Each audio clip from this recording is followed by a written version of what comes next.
Hello friends, welcome to this channel stock market info. तो चलिए friends, video को start करेंगे, डिस्कस करेंगे। जैसे कि आप देख सकते हो कि ग्लोबल फ्रंट पर क्या क्या फ्रेश डेवलपमेंट्स हुई हैं, तो उन चीज़ों को डिस्कस करेंगे और साथ साथ मार्केट पर कैसा इम्पैक्ट आ सकता है, स्टॉक मार्केट पर, उसको भी डिस्कस करेंगे। क्योंकि ये चीज़ें फ्रेंड्स इंपॉर्टेंट इसीलिए होती हैं क्योंकि हम ग्लोबली कनेक्टेड हैं। हम किसी ना किसी कंट्री का, हर एक का किसी के साथ इंपोर्ट एक्सपोर्ट का ट्रेड जो है चलता रहता है। तो बहुत ही इंपॉर्टेंट होता है इन चीज़ों को स्टडी करना।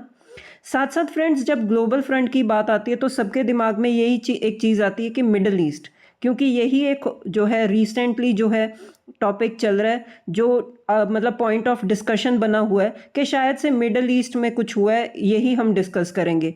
तो यस फ्रेंड्स, मिडल ईस्ट में भी बहुत सारी फ्रेश डेवलपमेंट्स हुई हैं। क्या क्या चीज़ें हुई हैं और उनका इम्पैक्ट क्या होगा, वो सारी चीज़ों को डिस्कस करेंगे। तो सबसे पहले फ्रेंड्स, मिडल ईस्ट में जो चीज़ें हुई हैं वो ये हैं फ्रेंड्स कि अब यूएस जो है इकोनॉमिक प्रेशर बिल्डअप करने की कोशिश कर रहा है ईरान पर। ज़्यादा से ज़्यादा उन पर जो है सैंक्शंस लगाने की बात चल रही है, मतलब टफेस्ट सैंक्शंस लगाने की वो बात कर रहे हैं। सैंक्शंस तो पहले भी लगे हुए थे, लेकिन और ज़्यादा उनको टफ करने की बात चल रही है। ज़्यादा से ज़्यादा ट्रेड थ्रेट्स का प्रेशर डाला जा रहा है ईरान पर, ताकि वो मतलब वॉर से पीछे हट जाएं। बेसिक मोटिव तो यही है कि वो स्ट्रेट ऑफ हॉर्मुज को ओपन करें और वॉर से पीछे हट जाएं। उसके बाद फ्रेंड्स, एक और फ्रेश डेवलपमेंट हुई है, जैसे कि जो स्ट्रेट ऑफ हॉर्मुज है वहाँ से तो कंप्लीटली जो वो पैसेज है फ्रेंड्स ऑलमोस्ट बंद ही समझ सकते हो। आपके कोई भी वहाँ से शिप क्रॉस कर ही नहीं सकती है, चाहे ऑयल को लेकर या गैस को लेकर। अब ये न्यूज़ निकल कर सामने आ रही है कि जो यूएस ने ब्लॉकेड लगाया हुआ था वो आज भी लगा हुआ है, कोई भी शिप वो पास नहीं हो रही। अब 68 कमर्शियल वेसल्स जो हैं वहाँ से पास होने जा रही थी, तो उनको रीडायरेक्ट किया गया, मतलब उनको डायरेक्शन बदलने के लिए कहा गया। तो ऑल इन ऑल इसका मतलब क्या है कि ईरान पर इकोनॉमिक प्रेशर बिल्डअप किया जा रहा है, क्योंकि ऑयल क्या है फ्रेंड्स, ऑयल एक बेसिक सोर्स ऑफ रेवेन्यू है ईरान के लिए। अगर ऑयल ही ईरान बेच नहीं पाएगा तो उसको कोई फंडिंग ही नहीं मिलेगी और फिर वो वॉर को एस्केलेट ही नहीं कर पाएगा। तो ये सारी चीज़ें क्या है, एक प्रेशर बिल्डअप करने की कोशिश की जा रही है ईरान पर। कोई भी, जैसे आप देख सकते हो, कोई भी मिसाइल या ड्रोन का अटैक नहीं हो रहा, जस्ट एक इकोनॉमिक प्रेशर बिल्डअप करने की कोशिश की जा रही है ताकि ईरान जो है स्टेप बैक कर ले। अब उसके बाद फ्रेंड्स, जैसे कि यूएस जो डोनाल्ड ट्रंप है प्रेसिडेंट, वो मतलब अपनी जो स्टेटमेंट वो पास करते ही रहते हैं, वो बोलते ही रहते हैं इस चीज़ पर कि जो ईरान जो है वो ट्रेड, जो ये डील है, जो पीस डील है, वो करना चाहता है लेकिन वो कर नहीं रहे, क्योंकि ट्रंप कहते हैं कि वो जो ऑफर कर रहे हैं वो राइट डील नहीं है। मतलब वो अपने आप को ये बताने की कोशिश कर रहे हैं कि जब तक ईरान जो है राइट टर्म्स पर अग्री नहीं करता, जो वो बोल रहे हैं, जो वो चाहते हैं, तब तक ये जो पीस डील साइन नहीं होगी। और उन्होंने तो ये भी बोल दिया कि स्ट्रेट ऑफ हॉर्मुज जो है यूएस के कंट्रोल के अब अंडर आता है। उन्होंने तो एक मैप भी फ्रेंड्स, मैंने भी वीडियो में कवर किया था, एक मैप बनाकर जो है शो कर दिया कि ये जो स्ट्रेट ऑफ हॉर्मुज है वो अब यूएस की टेरिटरी है। मतलब ये सारी चीज़ें क्या हो रही हैं, एक एस्केलेशन कर रही हैं, चीज़ों को बढ़ाने की कोशिश की जा रही है, कम करने की तो बिल्कुल कोशिश नहीं हो रही। उसके बाद फ्रेंड्स, अब इन सारी चीज़ों के बाद अब ईरान चुप थोड़ी रहेगा। वो ये थोड़ा कहेगा कि हाँ स्ट्रेट ऑफ हॉर्मुज आप ले लो, कंट्रोल ले लो। जो ईरान है उसने भी अपनी स्टेटमेंट दी है कि ईरान थ्रेटन दे रहा है कि वो भी मिलिट्री रिस्पॉन्स के साथ अटैक करेंगे यूएस की सैंक्शंस। मतलब जो भी आप सैंक्शंस लगाओगे, जो भी यूएस सैंक्शंस लगाएगा, उसको वो रिस्पॉन्ड प्रॉपरली करेंगे विद मिलिट्री रिस्पॉन्स। मतलब वो भी पीछे हटने की बात नहीं कर रहे, वो भी बराबर से जो है वर्बल अटैक जो करना चाहिए वो कर रहे हैं। तो ये सारी चीज़ें जो हैं फ्रेंड्स क्रूड ऑयल पर सीधा इम्पैक्ट डाल रही हैं। जैसे कि शुरू से हम देख रहे हैं कि क्रूड ऑयल डायरेक्टली इम्पैक्ट हो रहा है इन चीज़ों से, जो अब 94 के भी पार चला गया। तो ये सारी चीज़ें हमें पता ही है कि हमारी इकोनॉमी, ग्लोबल इकोनॉमी पर इम्पैक्ट डालती हैं, क्योंकि इससे होगा इन्फ्लेशन। तो क्रूड ऑयल के बढ़ने से अब ये चीज़ें जो बढ़ रही हैं, तो ये चीज़ें फ्रेंड्स एस्केलेट होने की तरफ जा रही हैं, चीज़ों को बढ़ाया जा रहा है। और चीज़ें जब बढ़ाई जाएंगी फ्रेंड्स, एस्केलेट होंगी, तो उससे कॉन्फ्लिक्ट बढ़ेगा ही, कम थोड़ा होगा। अब इससे हमें ये पता चल रहा है कि चीज़ें जो है middle east point of view से अब थोड़ी सी पैनिक वाली सिचुएशन हो रही है, कम नहीं हो रही, उल्टा ज़्यादा हो रही है। उसके बाद फ्रेंड्स, अब एक और ग्लोबल फ्रंट पर जो न्यूज़ निकल कर सामने आई है कि यूएस और कनाडा के बीच में जो ट्रेड डील होनी थी फाइनल, अब वो कोलैप्स हो चुकी है, ख़त्म हो चुकी है, बंद हो चुकी है। और ट्रंप 50% टैरिफ का जो है अनाउंसमेंट कर सकते हैं, ट्रिगर कर सकते हैं। अब ये चीज़ फ्रेंड्स, इस पर क्या एनालिसिस निकालें कि जो ग्लोबल फ्रंट पर फ्रेंड्स, जैसे मैंने आपको पहले ही बताया कि ग्लोबली हम कनेक्टेड हैं। हमारा इंपोर्ट एक्सपोर्ट, सारी इकोनॉमीज़ का इंपोर्ट एक्सपोर्ट किसी ना किसी के साथ चलता रहता है। अब ये जब ग्लोबल फ्रंट पर ऐसी जो डेवलपमेंट्स होंगी जहाँ पर ट्रेड डील साइन नहीं हो रही, टैरिफ्स लगाए जा रहे हैं, तो ऐसे में इस माहौल में बिजनेस कैसे होगा? हमारी भी जो इंडिया की ट्रेड डील है वो कहाँ से साइन हुई है यूएस के साथ? अभी तक तो हुई नहीं है, और इसका कोई स्कोप भी हमें नहीं लग रहा कि होगी कि नहीं होगी। टैरिफ्स भी लगे हुए हैं। तो ये सारी चीज़ें क्या है फ्रेंड्स, अनसर्टेन एनवायरनमेंट क्रिएट कर रही हैं ग्लोबल फ्रंट पर, जिससे कि आने वाले टाइम में बिजनेस करना मुश्किल हो जाएगा। अब stock market point of view से देखो तो आप, अगर आप आज की डेट पे शेयर सिलेक्ट करना चाहो तो आप कैसे सिलेक्ट करोगे? आपको ऐसे सिलेक्ट करना होगा जो इन सारी चीज़ों से परे हो, ऐसी कंपनी जिस पर ऑयल का कोई इम्पैक्ट ना हो, इंपोर्ट एक्सपोर्ट का कोई इम्पैक्ट ना हो। तो ऐसे स्टॉक्स हमें पिक करने पड़ेंगे जिसका ग्लोबल लेवल पर जो है कोई लेना देना ना हो, डोमेस्टिक लेवल पर काम कर रही है कंपनी, तो ऐसी कंपनीज को हम सर्च कर सकते हैं। तो ये जो ग्लोबल फ्रंट पर चीज़ें हो रही हैं ना फ्रेंड्स, ये एक पैनिक क्रिएट कर रही हैं, एक अनसर्टेन एनवायरनमेंट क्रिएट कर रही हैं, जिससे कि ट्रेड करना मुश्किल हो सकता है, आने वाले टाइम में बिजनेस करना मुश्किल हो सकता है। उसके बाद फ्रेंड्स एक और जो न्यूज़ सामने आई है, जैसे कि ताइवान है, उसने प्रपोज किया कि वो जो 2027 का अपना जो डिफेंस बजट है वो उसमें ग्रोथ लेकर आएंगे। 18% की जो है वो ग्रोथ, मतलब उनका जो डिफेंस बजट है उसमें ग्रोथ होगी।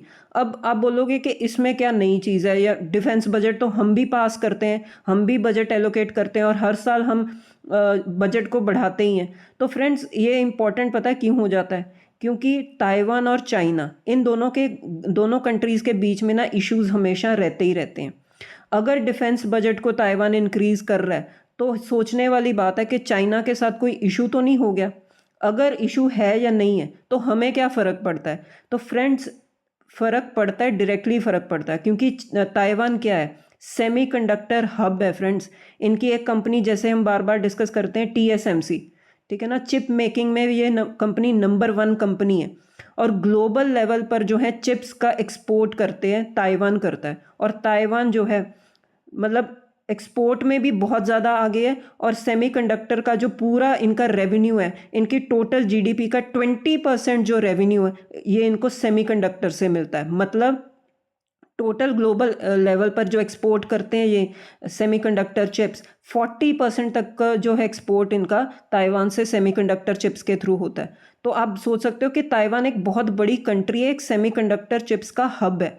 अगर इन दोनों कंट्रीज़ के बीच में, ताइवान और चाइना के बीच में अगर कुछ इशू होता है तो आने वाले टाइम में आप देख सकते हो कि सेमीकंडक्टर इंडस्ट्री अफेक्ट हो सकती है।